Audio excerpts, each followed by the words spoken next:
Voltando, pessoal, com a nossa sequência aqui do nosso curso de Bootstrap. Na aula passada nós inicializamos aqui o NetBeans. Nós criamos um projeto chamado curso Bootstrap. Já criamos uma index.html e já incluímos a biblioteca aqui dentro do nosso projeto, ok? Bom, agora a gente vai começar a gente vai continuar o nosso estudo lá sobre os elementos do Bootstrap. Vamos voltar lá na página onde estávamos em aulas passadas. Vamos lá na abinha CSS aqui do site oficial do Bootstrap. Lembrando que estamos na versão portuguesa aqui em português do Brasil aqui do Bootstrap, que é o getbootstrap.com.br, ok? Vamos aqui em CSS. A última coisa que nós falamos aqui foi sobre o container, que é essa div que engloba todo o conteúdo do nosso projeto, ok? Vamos ver agora na prática como é que isso aqui funciona. Vamos lá em nossa página index.html. Perceba que eu tenho aqui a minha body.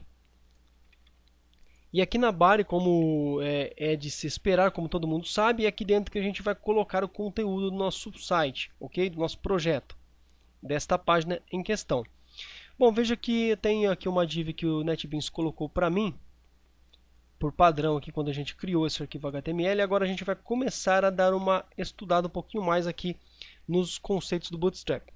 Bom, como eu disse lá, é necessário nós termos uma div class container que vai agrupar todo o resto da nossa página, né? Então vou criar aqui uma div, vou fechar aqui a minha div. Eu vou colocar aqui um comentário, tá? É sempre muito importante que você se acostume com comentários, porque ao longo da codificação, principalmente agora aqui com o Bootstrap, são necessárias diversas divs, diversas aberturas e fechamentos aqui de divs, ok? Se você não tiver um controle disso aí, você pode acabar se perdendo ao longo do projeto, tá? Então, como você sabe, para se criar aqui um comentário em HTML, a gente abre e fecha aqui sinal de menor e maior que, coloca um sinal de exclamação dentro, dois tracinhos e finaliza com mais dois tracinhos. Ou seja, ele começa com sinal de maior que, exclamação, dois traços, ok? E finaliza com dois traços, sinal de maior que. E aqui a gente pode colocar o nosso comentário. Vou colocar aqui ao fim do container principal, vou colocar aqui, tá? Porque pode haver outro container dentro de algum outro elemento. E aqui nós vamos começar aqui a nossa div container, tá? Abro aqui um comentário HTML, container principal. Ok, só que eu simplesmente não posso deixar isso aqui desse formato, tá? Eu preciso aplicar aqui uma class, ok? Essa minha class ela vai ser o container, ok?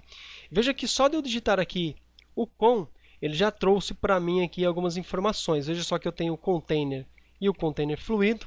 Esta é uma das vantagens de se trabalhar aqui com o NetBeans, ok? Se nós estivéssemos utilizando o Notepad++, provavelmente eu não teria esse autocomplete, ok? E até mesmo com o Sublime Text, para que eu consiga um autocomplete eficiente disso aqui, eu preciso instalar uma diversidade de elementos de plugins, ok? Bom, vou escolher aqui a div container. Veja que agora eu já tenho aqui o meu container pronto para aplicar outros conteúdos aqui dentro. Por exemplo, agora se eu atualizar aqui a minha página, index.html, eu não tenho nada aqui dentro, ok? É simplesmente uma div container que é capaz de agrupar os outros elementos que eu vou colocar aqui na minha página. Como nós podemos ver aqui nessa ilustração, dentro da div container, nós iremos colocar outros conteúdos, como por exemplo, não menos importante, a div de class row. Essa div de class row, ela é como se fosse, por exemplo, uma linha de uma tabela. Veja que se você tiver uma tabela no teu projeto, essa tabela tem essa seguinte aparência. Olha só, eu tenho aqui as linhas da minha tabela e eu tenho as colunas. A div de class row, por exemplo, ela é como se fosse uma dessas linhas aqui de uma tabela, ok? Ela se aplica como se fosse uma linha aqui de uma tabela. Falando sobre a div de class row, nós precisamos falar também agora sobre os sistemas de grid aqui do Bootstrap, ok? E o sistema de grid aqui do Bootstrap, ele é subdividido em 12 colunas, ok? É como se você tivesse uma tabela com 12 TRs, ou seja, com 12 colunas, ok? Veja que no exemplo aqui de tabela, nós temos isso aqui que é a class row, e nós temos aqui as colunas aqui da nossa tabela que são essas divs, ou seja, essas 12 casas que eu disse que o Bootstrap tem. Eu tenho uma outra ilustração aqui, que é esta daqui, que mostra para nós de forma mais clara como é que isso aí funciona.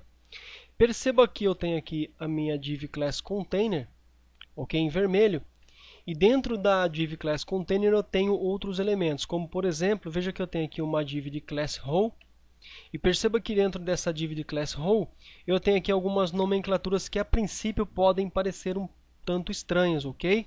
Mas vai começar a fazer sentido ao longo desse projeto. Perceba que, como eu disse, o sistema aqui de grid do Bootstrap ele é dividido em 12 colunas, ou seja, se eu tiver aqui a minha largura total aqui do meu container da minha div row, perceba que eu posso dividi-la em 12 partes. Veja que eu tenho aqui esses 12 quadrados, ok? Que são as divisões que eu posso fazer dentro da minha row.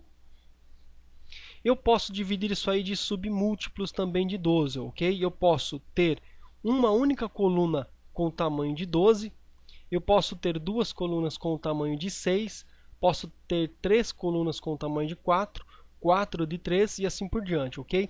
Não necessariamente precisam ser divididas de forma iguais, ok? Eu posso ter uma coluna de 6 e posso ter duas de 3 aqui, por exemplo. E dentro de uma dessas colunas aqui, eu posso subdividi-la mais uma vez em 12 partes, ok? Perceba que embaixo eu tenho uma outra div de class row, e aqui dentro eu tenho uma coluna aqui com 6, ok? E eu tenho uma outra aqui com 6, ou seja, estão divididas aqui em duas de 6, totalizando aqui as 12 da tela. E dentro dessa primeira de 6 aqui, eu tenho uma outra class row dentro dela. E dentro dessa outra class row, que está dentro desta unidade aqui de 6, eu tenho uma outra coluna de 12, ou seja, essa coluna de 12 agora está ocupando o elemento row aqui, ok? Que está dentro dessa minha coluna de 6, ok? E eu posso também subdividi-la em mais partes aqui. Beleza, pessoal? Eu sei que a princípio parece um tanto estranho, um tanto confuso, mas ao longo do projeto nós iremos conseguir entender como isso aqui funciona, ok? Na próxima aula a gente volta e nós vamos continuar aqui falando um pouquinho sobre esse sistema de grid na prática aqui dentro do NetBeans, beleza?